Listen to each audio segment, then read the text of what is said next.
halkani waa beer ku taala duleedka galbeed ee magaalada Boorama masaafaan ka badan 15 kiiloomitir. Waa deegaan aad loo ilaaliyay oo ay muuqato in dadka dhulkan degani fahmeen qiimaha deegaanka iyo sida mahuraanka ay u tahay in loo ilaashado si dheeftiisa loo helo.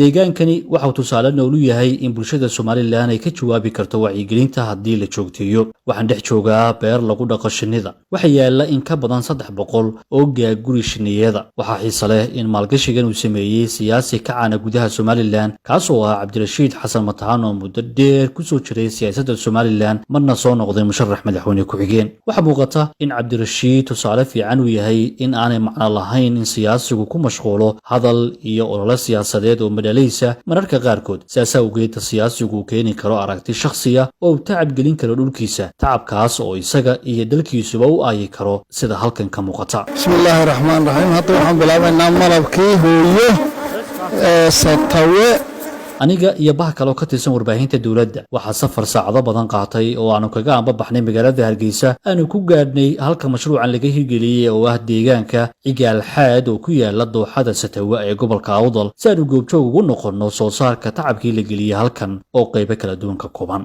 Cabdirashiid Xasan Mataan waa mulkiilaha beertan waxa ugu horeyntii iga waramayaan nimcada dhulka ka muuqata iyo sida ay ugu dhalatay inuu hirgeliyo mashruucan. waxa weeye deegaanka marka waxa la deegaanka Cigaal Xaad waa deegaan isugu jira dhaqsimeed beero iyo dhul deegaankiisu dihin yahay oo geedihiisa weli noolyihiin sida in dhulkan shinnada dhigno kale oo hal geed oo laga gooyaan jirin geedii yahay ku beeray waana meel ugu habboon in lagu dhaqo shinnida waayo waxa la rabaa in noqoto shinnidu waxay soo saaraysaa wax organic ah oo geedaha dhan isugu jira waxay deeqotaa waa geedaha saayadaha qoranka ku qoran marka halkan waa laba beerood baan sameeyay mid waa tan midna qarka kale weeyaan tan waxa yaala ilaa 170 ta kalena ilaa 200 dheeraad bay yaala waxaan soo bilownay 2020 ka daqiiqadiisii tadawur buu soo marayay barnaamijka marka la bilaabo kulli wax hore ka caama jiro wax soo saarkii wareeyay tankii aad buu yaraa kii la walaatay hore buu soo kacay saxaatanka maanta roobkuna aad u fiican runtii aad buu isoo wanaagsanaya wax soo saarku dee waxaan rabnaa barashada dadku inay ku baraarugaan shinnida iyo faa'iidadeeda iyo malabka waayo malabku waa waxyaabaha dee caalamka dawo ahaan ugu wanaagsan oo la isu daweeyo nafaqo leh maqranaysa nutrition fara badan isla markaana dee dhaqaale fiican ka soo galaya wax soo saar samayn karaya ku talagalkaygu waxa weeye haddii uu nagaadsiyo inaanu ilaa inaan dawladda u qaadno oo dhoofan gaarsiino gaaro. Cabdirashiid ayaa sheegay in uu qorsheynaya sidii mashruucan uu ugu fidin lahaa deegaanka oo dhan si dadka ay ugu noqoto shaqo abuur ay kaga maarmi karaan gacmo hoorsiga.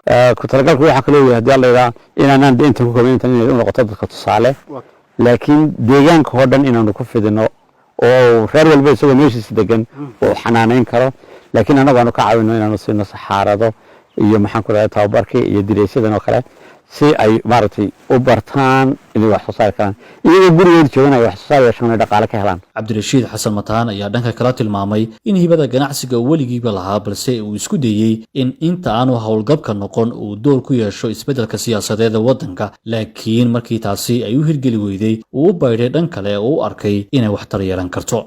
ganacsiga waxaan soo sameeyay muqdisho markaan joognay waxaan aniga iyo kale oo saaxiibanahay oo sameeyay geerish weyn oo auto mechanics oo isugu jiray in dayactirka body repairing-ka iyo mechanics-ka iyo painting-ka iyo waxaas oo dhan ilaa waxaan sameeyay jirnay distill water-ka markii waxaan ka soo dhaqaxnay dib oo sanad halkan leeymi waxaan sameeyay burger house baan sameeyay Boorama January 1992 meeshii horeysay cafeteria qurux badan noqoto oo burger laga cuno ayaan sameynay waxaan sameeyay Hargeysa the first internet point internet la isticmaalo oo Hargeysa laga isticmaalo Soomaaliland meeshii ugu horeysay oo loo jeeday BFC ayaan ka sameynay marka runtii aniga hibada ganacsiga marba way ku jirtay markii dambe waan ka tagay laakiin runtii vision-ku waxa ahayd waxyaabo badan oo aan markii ku talagalay in ku kordhino laakiin shaqo dawlad baan u baxay oo anigii deegaanka dawladda u baxay ka shaqeynayay oo caalamka meel badan ka soo shaqeeyay markii dambana wataan siyaasadda waynaana weli shaqeynayo oo mushaar fiican qaadanaya laakiin aan lahaa bal in dadka intaan retirement gaarin adoo wax bedeli karaya dalkii aad tagtid tinade ma ay suurtagelin. Somaliland waa dhifyo naadir in la arko siyaasi qabanaya hawl ka baxsan siyaasadda iyadoo xilligan la joogo laba oran karo siyaasaddu waxay qayb ka noqotay shaqooyinka wax laga tabacdo ama wax laga dheefo halkii ay ka ahayd mid loogu adeego bulshada. Haddaba muxuu yahay farqiga u dhexeeya siyaasadda iyo shinni dhaqashada? Maxaase siyaasiyiintu ay ka baran karaan aragtida Cabdirashiid Xasan Mataan? Wallahi horta dadkana siyaasadda qalad bay ka fahamsan yihiin. Siyaasadda shaqo ma gaar ah. Siyaasadda nolosha bay ka mid tahay. Marbana cidba maamulka iyo talada ku jirto adeegaysa. Inna way agtaagantoo waxay leedahay sana karoon sidii kale. Marka inagu mushkiladeeni waxay noqotay inaynu wada siyaasi noqono. Ilaa maartay ninka kaariyoonaha wata ama gabadha tamaandhada iibinaysa iyo qof walba waxaan u qaateen siyaasaddu meel wax laga dhaqdo inay tahay ayaan darada ugu weyn wataa fahamkeena ku jira dadka ku jira siyaasaddu waxa haystaan meel wax laga dhaqdo. Siyaasaddu ma meel wax laga dhaqdo waa meel ummad laga hago oo laga hogaamiyo oo looga raro qaabka ay noolyihiin si ka fiican loogu adeego.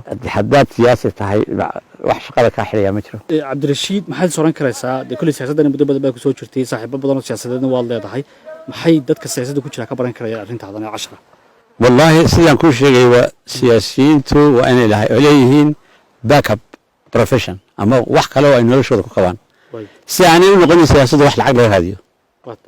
marka aan leeyahay intii siyaasaddan inay saadabto naftooda in noloshooda meel hageeyaan ummadana wax tar kale oo ay u sameeyaan waa inuu jiraa. daawadayaal haatan waxaan ku suganahay halka lagu xanaaneeyo shinnida haweeneyda waxay ka howlyihiin sida ay soo saari lahaayeen shinnida malabka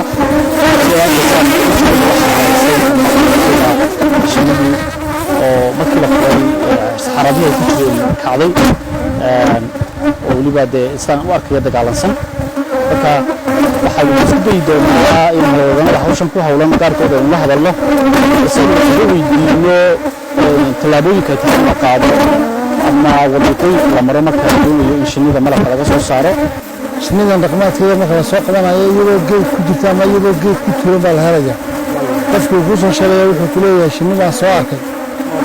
shinnidii waa loo tegayaa iyadoo geedkaa ku fadhida ama ku fadhida ama god ku jirta. markaa u tagto waxaa la doonayaa qofku waa inuu haddii god ku jirto waad fadhiisanaya uu bilaabayaa dabkii buu shidanayaa uu bilaabayaa.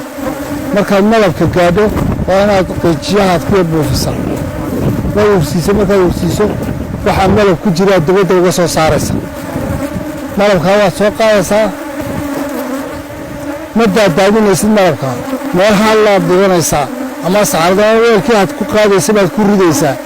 dabadeed markaad ku riddo waxaad soo qaadanaysaa wadax iyo meedhax baad soo diranaysaa waad yar tolaysaa.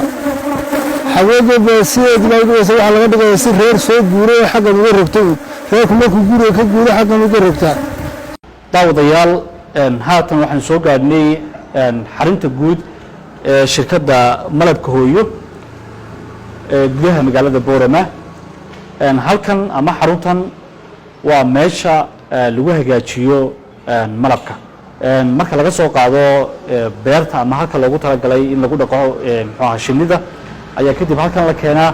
halkan ayaa lagu habeeyaa ama lagu hagaajiyaa malabka marka kadib baa suuqa loo iibgeeyaa ama se suuqa loo qaybiyaa.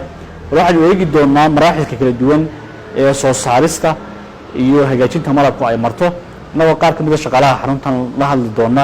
iminka waxaan soo galnay qolka loogu talagalay in lagu hagaajiyo malabku marka uu xaruntan yimaado. Xaliimo Yuusuf Cabdi oo ka mid ah shaqaalaha xarunta ayaa bal faahfaahin inaga siinaysa maraaxilka kala duwan malabka iyo diyaarintiisu ay marto.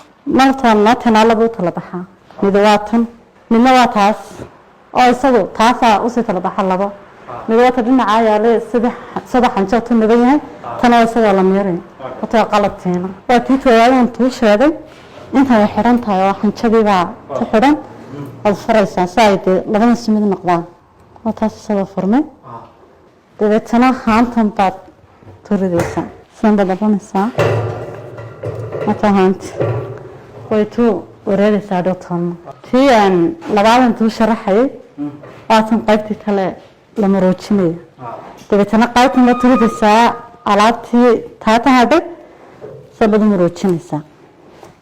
qaybta saddexaad oo taa ahayd oo malabtaa intii sida dhuusoo xanjada halka wax taba xeraysaa sayna sidii waxaas noo daari haa dabeed soo furaysaa dabeed wax soo diyaarsanaysaa caadahan yar yar oo la duridayo saan baad qaadaysaa taas soo badis malatiyo saafiya aan tuudo caadaha tu diyaarinay ayaa la soo qaaday haantana lagu shubay haanta marka lagu shubay waxay ku jiraysaa 24 saacadood say u nadiifoodo malati ها waxaan xanjida soo sareynaysa malabtiyo saafiyo aad fi aan baad soo bixi doona oo arti doonteen sidoo ayad tasan loo soo furaysaa baadeen sida malabtiyo saafiyo sida qurux badan cabdicasiis caydiin cilmi iyo cabdifataax cusmaan cali warbaahinta qaranka deegaanka ciyaal xeeb gobolka Awdal.